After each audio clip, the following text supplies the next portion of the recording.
আনিসনি।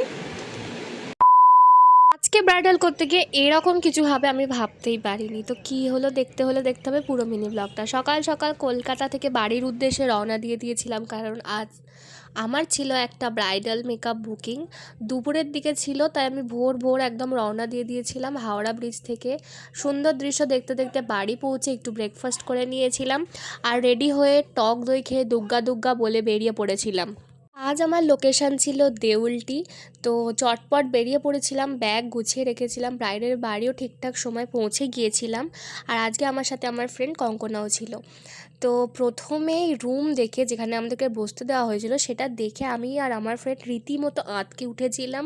কারণ এরকম একটা রুমে কিভাবে একটা ব্রাইডকে সাজাতে পারি আমরা। তারপর অনেক কিছু বোঝানোর পরে ব্রাইডের বাড়ি থেকে একটা রুম অ্যালট করা হয়, আর সেটা দেখে আমার প্রাণের মধ্যে একটু প্রাণ আসে। তো তারপরে আমরা একটুখানি গল্প গুজব করছিলাম, আর ইতিমধ্যে ব্রাইডের বাড়ি থেকে মিষ্টি আর কোল্ড ড্রিঙ্কস নিয়ে হাজির হয়ে গিয়েছিল এক বস্তা। তো একটুখানি এইসব খাওয়া দাওয়া করে নিচ্ছিলাম, কোল্ড ড্রিঙ্কস খেয়ে নিচ্ছিলাম, আর হাসাহাসি করছিলাম দুই বান্ধবী মিলে।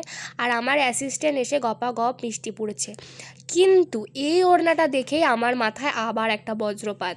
কারণ আপনারা জানেনই এখনকার ব্রাইডরা কেউ আর এই ধরনের ওড়না ইউজ করে না। আগেকার দিনে ইউজ করা হতো, মানে বেশ কিছু বছর আগে এরকম ওড়না ইউজ করা হতো।